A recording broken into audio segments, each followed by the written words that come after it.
Bonsoir, inquiétude au-dessus de Saint-Martin-le-Vinoux, une colonne rocheuse menace de tomber. Poésie, rythme, texte biblique à l'espace Paul Jargot de Crolles, bienvenue dans l'édition de Grenoble. Dimanche, il y aura du foot au Stade des Alpes. Mais la semaine prochaine, un autre match politique va se jouer ici. La désignation du candidat socialiste à la présidence de la métro, la communauté d'agglomération grenobloise. La salle de presse du Stade des Alpes. C'est ici que les élus socialistes et apparentés de la métro vont désigner leur candidat pour succéder à Didier Migaud.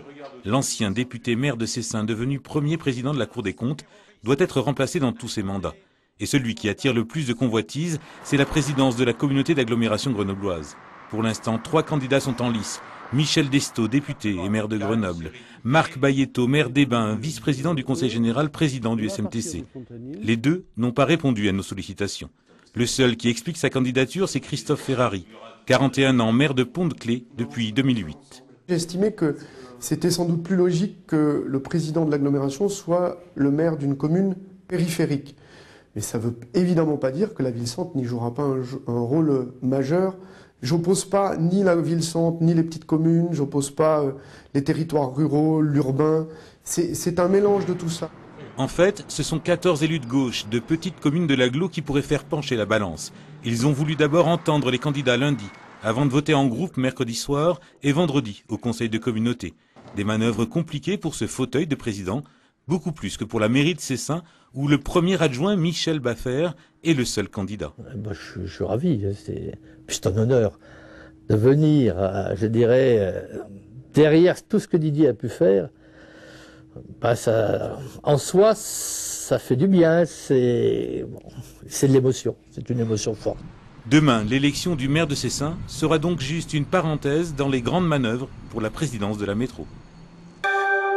Sur les hauteurs de Saint-Martin-le-Vinoux, une colonne rocheuse du massif du Néron menace de s'écrouler. Les habitants du hameau de Ripaillère pourraient être évacués.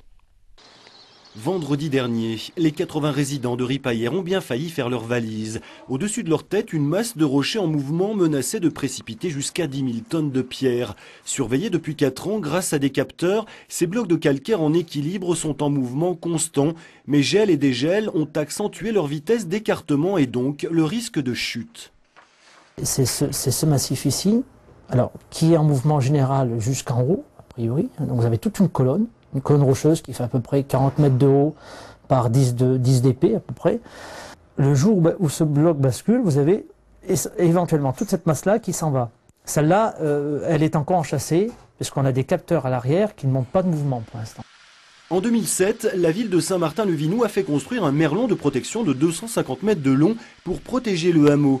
Faute de pouvoir purger la montagne, l'ouvrage constitue le seul rempart à l'éboulement annoncé. Si 10 000 mètres cubes tombent, le merlon va arrêter, ça dépendra comment le caillou tombe. S'il éclate, le merlon arrête. Si les 10 000 tonnes n'éclatent pas, le merlon va souffrir. Bon, donc il y a un risque certain. Depuis 8 jours, le mouvement du massif s'est calmé. Le maire a donc différé l'évacuation, mais la cellule de crise reste en place et les habitants sont en alerte. Hormis le fait que les valises sont prêtes et qu'on est un petit peu là en ce moment précisément dans l'attente de partir, maintenant il vaut mieux que ça tombe, puisque pour nous, le fait que les pierres tombent, une fois qu'elles sont tombées, on n'en parle plus et on passe à autre chose. Le jour où la sirène retentira, les 80 résidents de Ripaillère disposeront d'1 heure pour quitter le hameau. Les dégâts causés par la récente tempête Xynthia soulèvent la question des mesures de prévention face aux risques naturels, un problème qui concerne près d'un quart des communes françaises. À Bresson, les élus se penchent sur le sujet. Et pour cette réunion prévue de longue date, les élus avaient invité le directeur de l'Institut des risques majeurs. Son rôle, les aider à établir une photographie détaillée des zones à risque. Car la commune est en train d'élaborer son plan local d'urbanisme. 10 hectares sont classés en zone inondable, mais le maire veut affiner le périmètre pour ne pas sacrifier des terrains constructibles. Il est évident que Bresson n'est peut-être pas la commune du département qui a le plus de risques naturels, mais nous avons néanmoins la présence d'un ruisseau pas particulièrement agressif historiquement, mais qui dessert un petit bassin versant avec une très forte pente, donc qui peut se mettre en eau très rapidement. Et pour évaluer le risque de catastrophe naturelle, la mémoire bressonnaise est un atout précieux. Ce ruisseau a effectivement débordé il y a une quinzaine d'années, mais sans causer de dommages importants. Et il était très rapidement rentré dans son lit, l'orage terminé. Mais si un phénomène climatique exceptionnel se présentait, la commune doit pouvoir protéger la population à travers un plan communal de sauvegarde.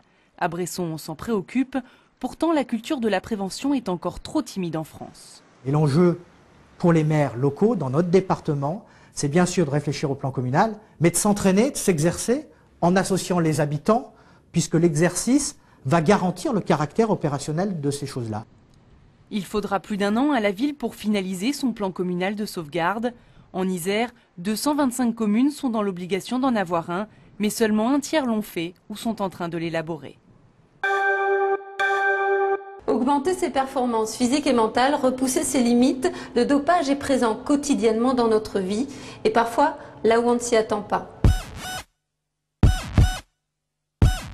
On voit comment la presse, les médias, notamment à travers la presse people et la presse, plus la presse écrite, comment la performance, la beauté, l'esthétique compte et justement est mise en valeur.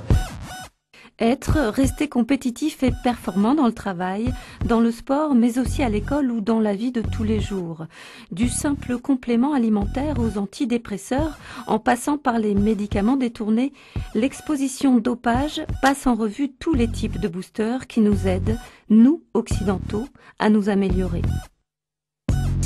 La casemate, son projet principal, c'est d'interroger un petit peu les a priori, un petit peu aussi les certitudes.